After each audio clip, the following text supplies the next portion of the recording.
How much space do you need to open up your first retail storefront for a bike shop? Or more specifically, what square footage should you be looking for when you secure your first lease? I'm going to show you today that it's less than what you might think. So to start, I'm going to give you guys a walkthrough of the store. I am at my front entrance right now. We're going to go ahead and go into the shop. So straight from the get-go, first thing you see when you walk into our store is our accessory wall and a bit of an open space in front of it, right next to our checkout counter. You can see that the space does go back pretty far. However, you might be surprised to hear that this is actually an 850 square foot space. So that's all that we have needed to run a storefront that this year paid me over $100,000. So we house our entire service department, our entire sales floor, and then also storage for all of our work orders right here in this 850 square foot space.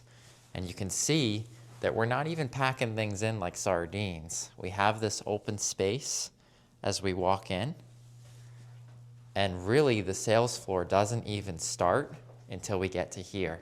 So we'll look at this first. We kind of have an open area where we always have our whatever is the most special bike in our inventory. You can see that right now that's this Johnny Loco cargo bike. And minimal apparel. Apparel's not a big turnover item in bike shops, so I don't see the reasoning for taking up a lot of real estate with products like that, especially when we're working with a smaller storefront. Right here, we have something that's a little bit unique to our store. This is our garage sale section. So this is going to be random odds and ends that come in used, just in case someone's looking for an odd part that we don't have on our new accessory wall. But getting into our main sales floor, we house between 50 and 60 bikes at any one time. And you can see that at the moment, it does appear a little bit overwhelming. We're actually closed for the season, and so we are a little bit packed in for the winter. We typically will have about 50% more spacing between these bikes because, as I've said in many other videos, a confused mind doesn't buy. So you won't normally see them packed in like sardines like this, but this does show you just how much inventory we can fit in a surprisingly small space. Right here, this is a range of hybrids for anyone from about 6'5" down to 4'11".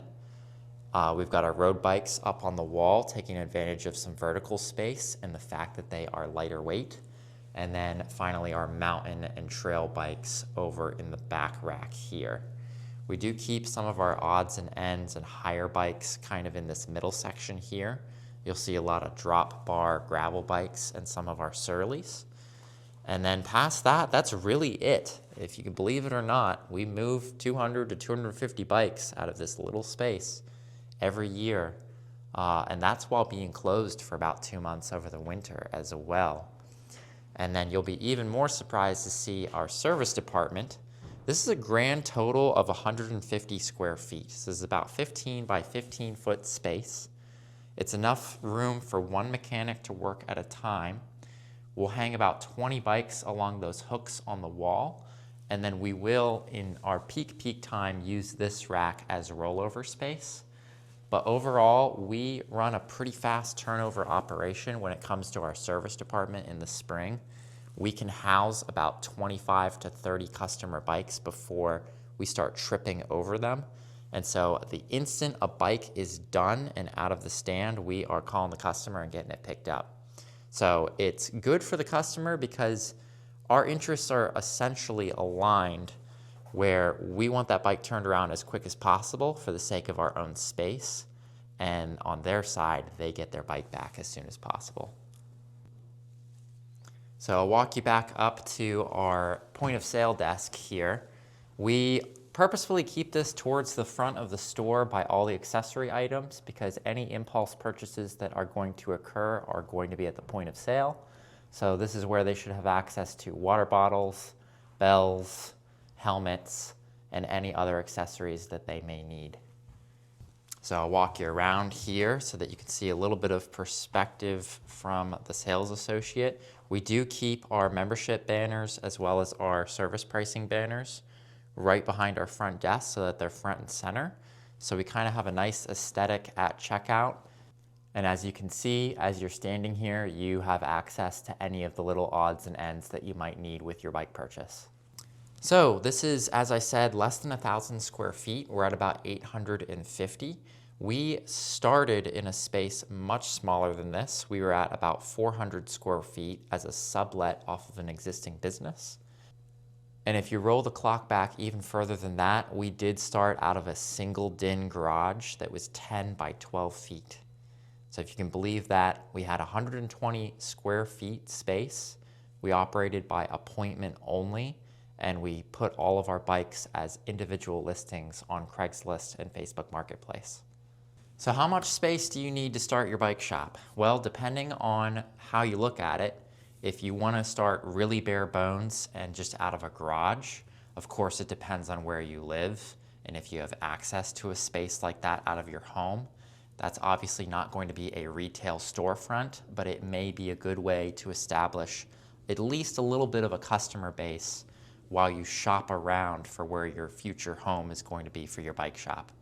This is a strategy that we employed, and it worked really well because by the time we opened our doors on day one, we already had a 6 to 12 month track record with the surrounding area, and people were well aware that we were getting ready to move from the garage to an actual storefront. And I think that added a lot to the charm of our business, where it was basically the underdog story, which everybody loves. And a lot of people were excited to see us graduate from what is essentially a hobby to a full-time business. That being said, our initial lease was a sublet at 400 square feet. So obviously we stored a lot less inventory than what you see here. We probably had between 20 and 25 bikes in stock, which was a very, very limited stock. We were at a point where we couldn't even have a full range of sizes with each bike category. We operated out of that 400 square foot space for 18 months before we were bursting at the seams and definitely needed a larger space. We have since found our happy home here in our 800 square foot space, luckily enough in the same building, so we didn't actually have to even change locations. We just increased in space, which is an option that we may even have further into the future should we decide we want to move up. We are getting pretty close to that, especially with our service department during the spring months. We would benefit from an extra 400 or 500 square feet just so that we can store more customer bikes and not be tripping on them as much. I wanted to shoot this video just to offer perspective to an alternative mindset, because I think a lot of shops, they want to start with a 3,000 or 4,000 or 5,000 square foot space, and they either end up not opening their doors because they feel they have to make an investment that they can't afford, or it still works out for them, but they took on more overhead than what was necessary in what is inherently not a very scalable business, and then they set themselves up to struggle for the next decade. I'm of the opposing argument that you should not make the mistake of putting too much pressure on yourself with overhead. You can always go up in space. It's harder to downsize than it is to upsize. If you're like many shops around the States and you operate in a 3,000 to 4,000 square foot space, but you're taking home less than $50,000 a year, the reality is you could probably downsize your business while increasing your bottom line.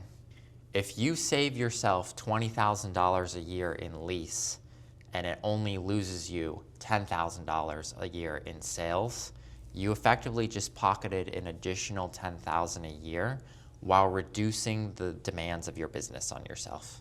Let me know what your thoughts are in the comments. I'm sure there's some owners out there of big shops that will say, hey, you don't know what you're talking about, but let's talk about it here in the comments. If you're looking to start or scale an existing shop that you have, you can also check out the links below.